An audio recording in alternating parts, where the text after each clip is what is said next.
अध्याय 13। मंदिर के विनाश की भविष्यवाणी।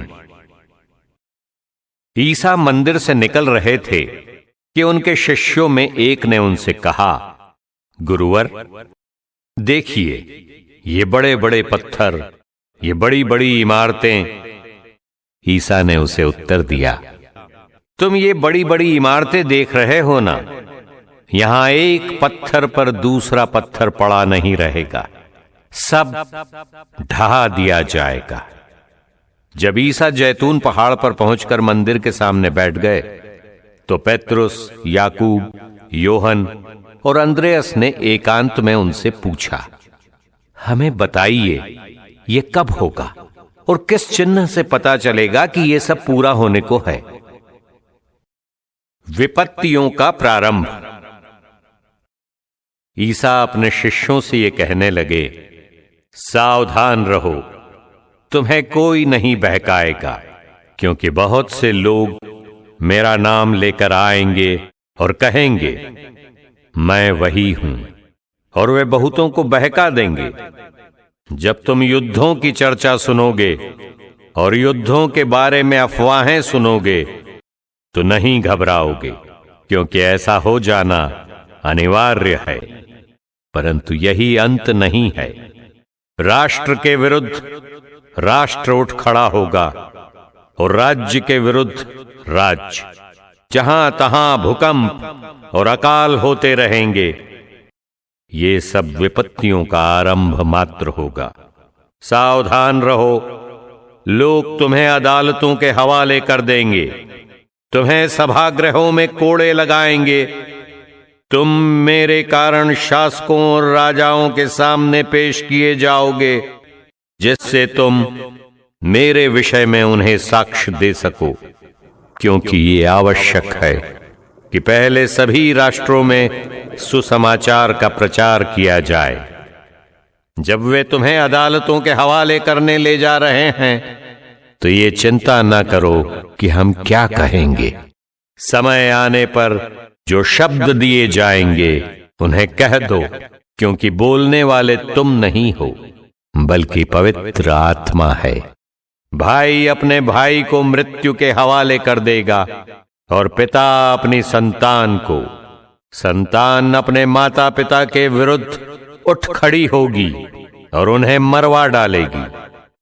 मेरे नाम के कारण सब लोग तुमसे बैर करेंगे, किंतु जो अंत तक धीर बना रहेगा उसे मुक्ति मिलेगी। महासंकट। जब तुम लोग वहां उजाड़ का विभत्स दृश्य देखोगे जहां उसका होना उचित नहीं है, पढ़ने वाला समझ ले, तो जो लोग यहूदिया में हों वे पहाड़ों पर भाग जाएं, जो छत पर हों वो अपना सामान लेने नीचे उतरकर घर के अंदर न जाए, जो खेत में हो वो अपनी चादर ले आने के लिए न लौटे। उनके लिए शोक जो उन दिनों गर्भवती या दूध पिलाती होंगी।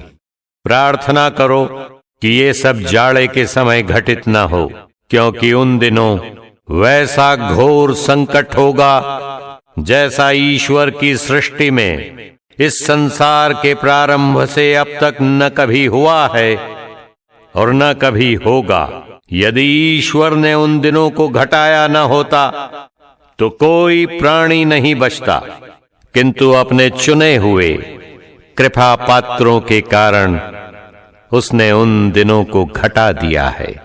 यदि उस समय कोई तुम लोगों से कहे, देखो मसीह यहां है अथवा वे वहां हैं, तो विश्वास नहीं करोगे, क्योंकि झूठे मसीह तथा झूठे नबी प्रकट होंगे और ऐसे चिन्ह तथा चमत्कार दिखाएंगे कि यदि संभव होता तो वे चुने हुए लोगों को भी बहकाते। तुम लोग सावधान रहो, मैंने तुम्हें पहले ही सचेत किया है। मानव पुत्र का पुनरागमन। उन दिनों के संकट के बाद सूर्य अंधकारमय हो जाएगा, चंद्रमा प्रकाश नहीं देगा, तारे आकाश से गिर जाएंगे और आकाश की शक्तियां विचलित हो जाएंगी। तब लोग मानव पुत्र को अपार सामर्थ्य और महिमा के साथ बादलों पर आते हुए देखेंगे। वह अपने दूतों को भेजेगा और वे चारों दिशाओं से, आकाश के कोने कोने से उसके चुने हुए लोगों को एकत्र करेंगे। ये कब होगा?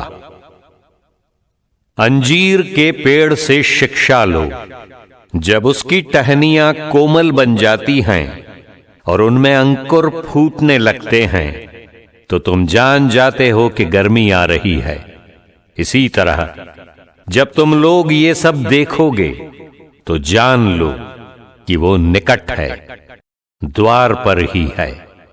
मैं तुमसे ये कहता हूं कि इस पीढ़ी का अंत हो जाने के पूर्व ही ये सब बातें घटित हो जाएंगी।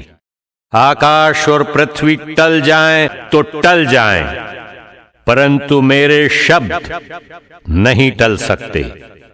उस दिन और उस घड़ी के विषय में कोई नहीं जानता, न तो स्वर्ग के दूत और न पुत्र, केवल पिता ही जानता है।